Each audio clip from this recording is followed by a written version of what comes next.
Students, we will study in this video comparison of countries of states and income and other criteria of development. National development, राष्ट्रीय विकास.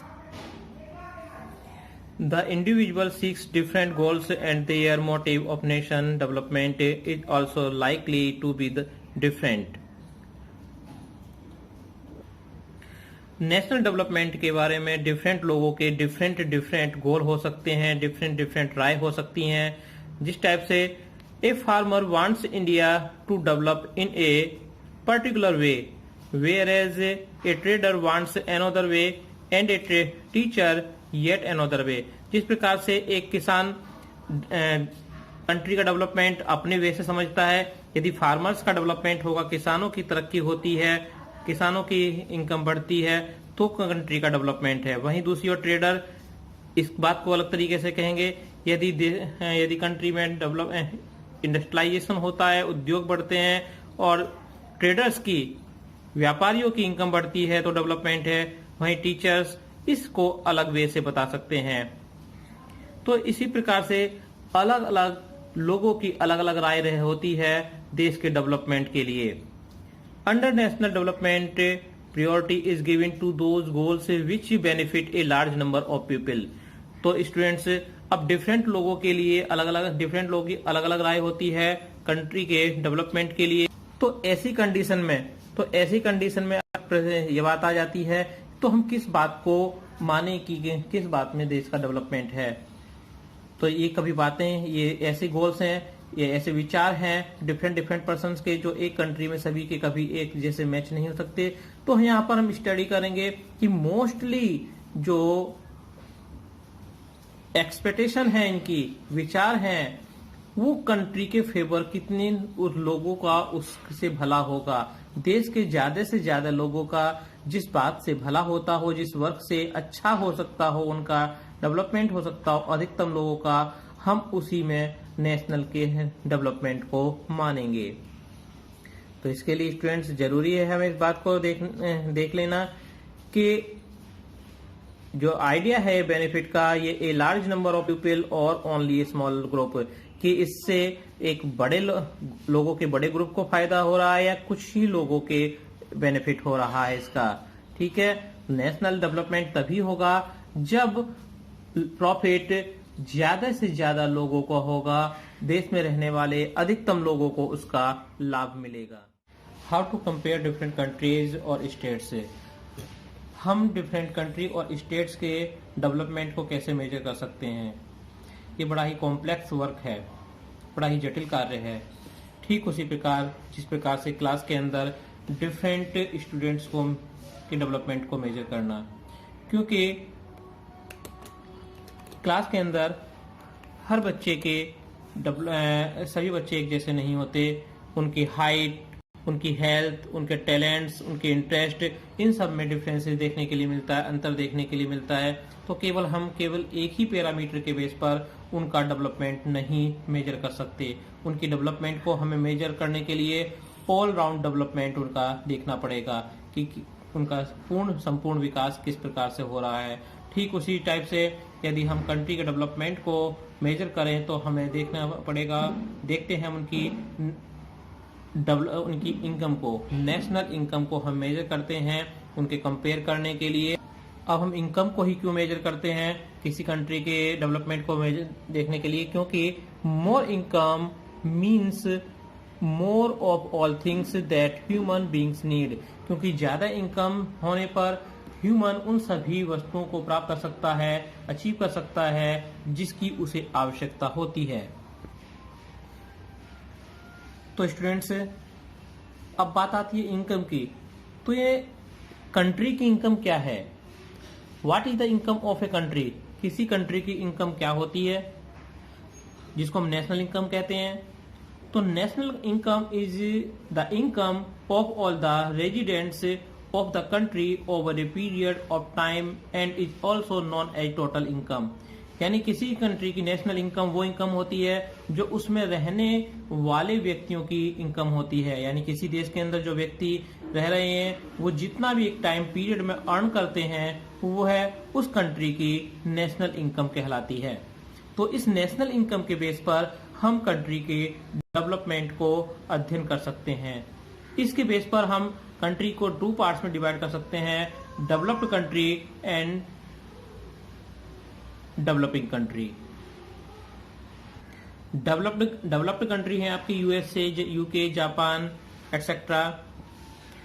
अब students यदि हम देखें कि जो हम कंपैरिजन कर रहे हैं इनकम के बेस पर, तो ये comparison between countries total income is not such an useful major.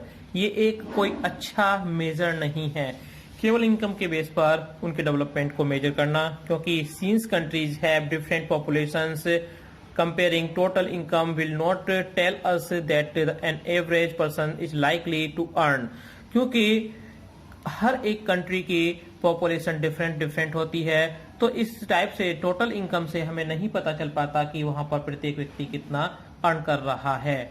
तो इसलिए हमें टोटल इनकम के बेस पर, नेशनल इनकम के बेस पर हम इसको नहीं जान सकते। इसके लिए हमें जानना होगा एवरेज इनकम, यानी कि वहां के व्यक्ति की पर कैपिटा इनकम कितनी है।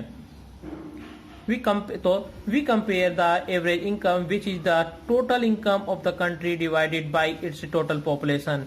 इस एवरेज इनकम को हम यदि कंट्री की टोटल इनकम को उस कंट्री की टोटल पॉपुलेशन से डिवाइड कर दें तो हमें वहां की एवरेज इनकम, जिसको हम पर कैपिटा इनकम कह सकते हैं, ज्ञात हो जाती है। तो पर कैपिटा इनकम के बेस पर हम अब डिफरेंट कंट्री के डेवलपमेंट जान सकते हैं। जिस कंट्री का पर कैपिटा इनकम ज्यादा है उसका डेवलपमेंट अधिक है, और जिस कंट्री का पर कैपिटा इनकम कम है उसका डेवलपमेंट कम माना जाता है। तो स्टूडेंट्स, पर कैपिटा इनकम एक बेटर पैरामीटर है किसी कंट्री के डेवलपमेंट को मेजर करने के लिए।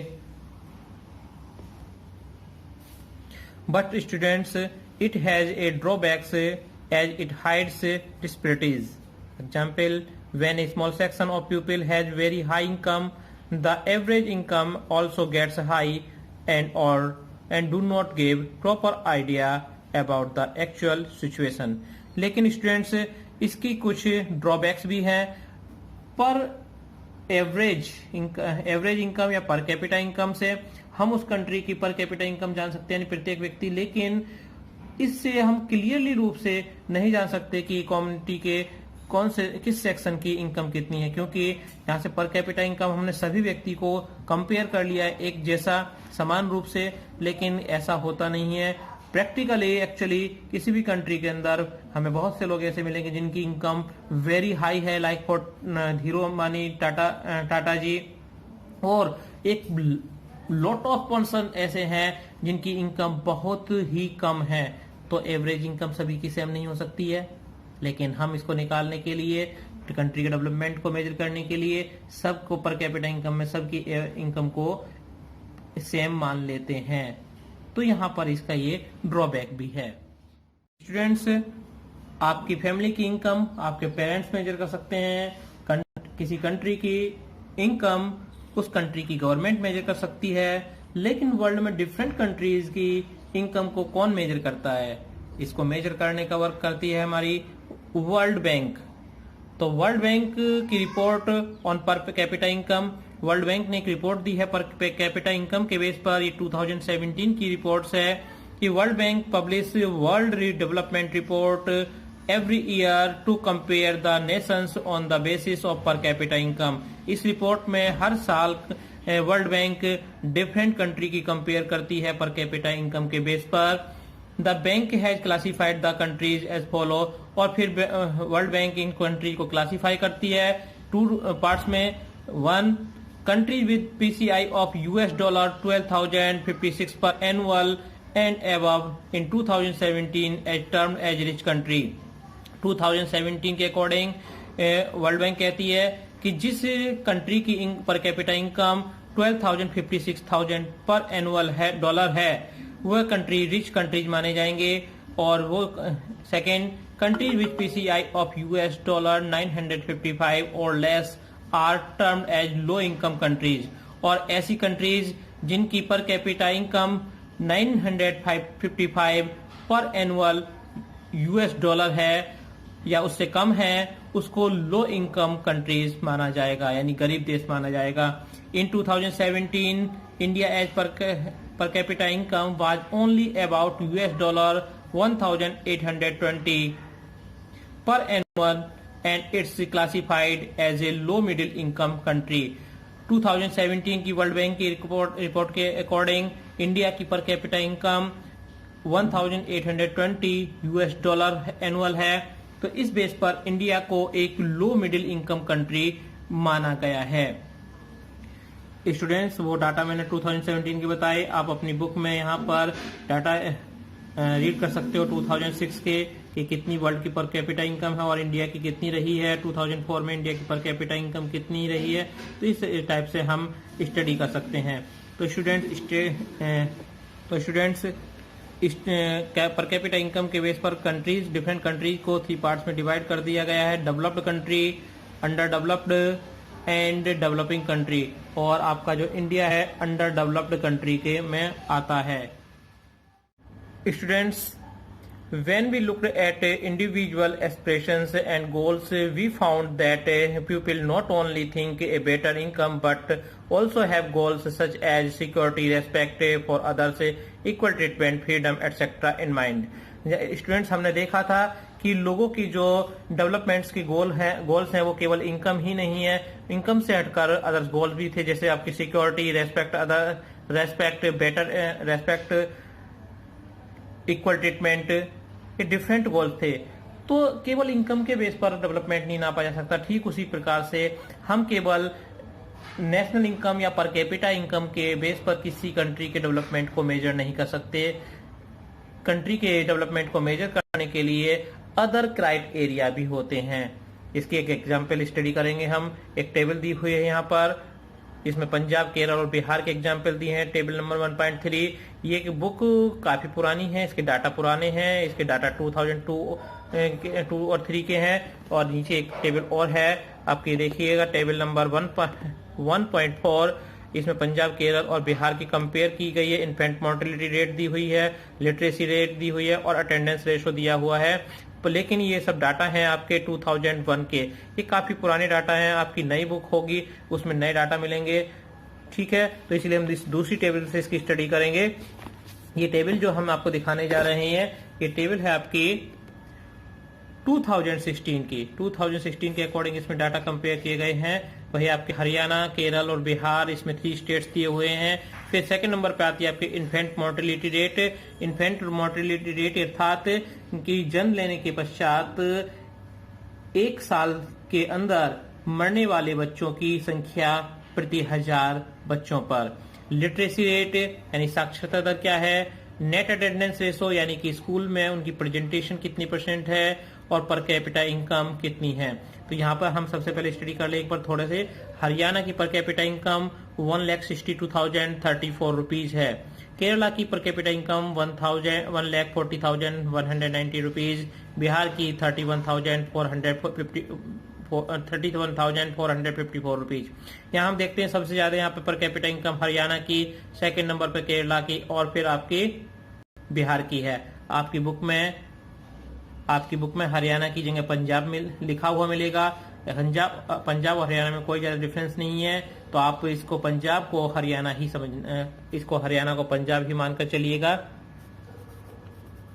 ओके, तो हम देखते हैं कि यहाँ इन्फेंट मोर्टेलिटी रेट हरियाणा की 33 है, केरला की 10 है और बिहार की 38 है। लिटरेसी रेट 82, 94, 62 और जी अटेंडेंस रेशो 61, 83, 43। अब इसका हम स्टडी करते हैं। ये आपके सोर्स है, इकोनॉमिक सर्वे का सोर्स है आपका इंडिया का 17-18 का, जहां से डाटा लिए गए हैं। तो देखते हैं हम। पर capita income is highest in Haryana and lowest in Bihar. पर कैपिटा इनकम आपकी हरियाणा की यानी पंजाब की सबसे ज्यादा है और बिहार की सबसे कम है। तो इसका मतलब यह है कि बिहार के लोग पिछड़े हुए होंगे और हरियाणा के ज्यादा डेवलप माने जाएंगे। That indicates employment status, the scope of earning is quite less Bihar. ये हमें दर्शाता है कि हरियाणा में बिहार से ज्यादा अर्निंग का स्कोप है, इसलिए वहां की इनकम अधिक है। सेकेंड पॉइंट देखिएगा IMR is lowest in Kerala and highest in Bihar. जो इन्फेंट मोर्टेलिटी रेट है वो आपके केरला की सबसे कम है और बिहार की सबसे ज्यादा है।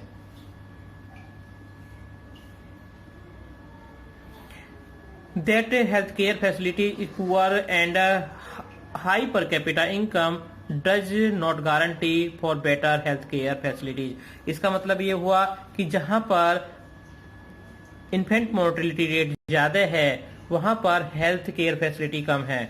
तो बिहार की तो हम कंपेयर कर सकते हैं, भाई देखो बिहार की अर्निंग ही कम है, इसकी इनकम ही कम है, तो इसलिए हेल्थ हम मान सकते हैं चलो इसकी हेल्थ केयर सर्विसेज या फैसिलिटी अच्छी नहीं है। लेकिन यहाँ पर हम देखें यदि हरियाणा की तो इनकम केरल से बहुत ज्यादा थी, लेकिन फिर भी यहाँ पर इन्फेंट मोर्टेलिटी रेट केरल के मुकाबले 3 गुना है, बहुत ज्यादा है।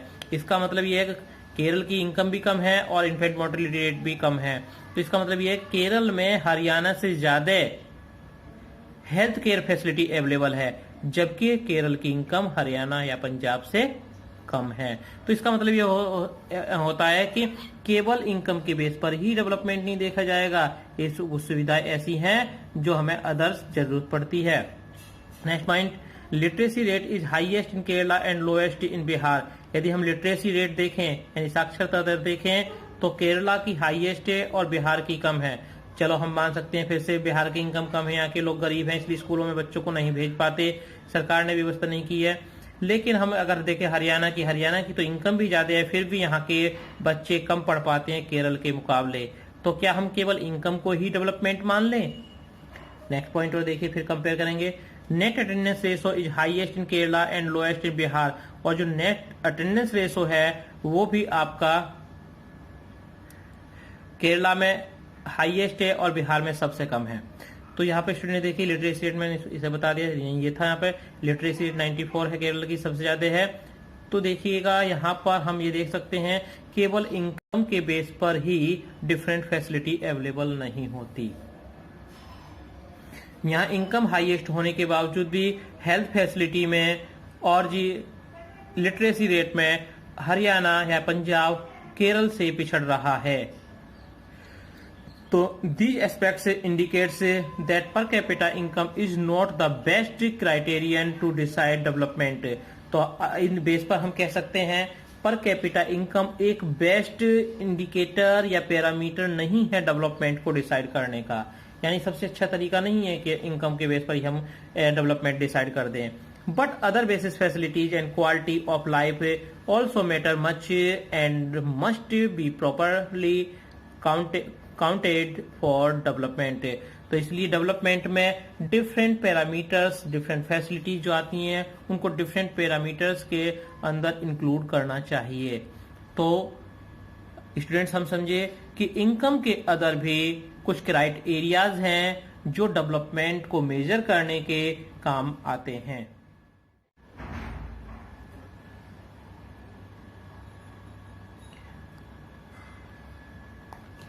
तो स्टूडेंट्स आपको आज बताना है कि इनकम के अदर्स और कौन कौन से पैरामीटर हो सकते हैं जिनके बेस पर हम डेवलपमेंट को मेजर कर सकते हैं।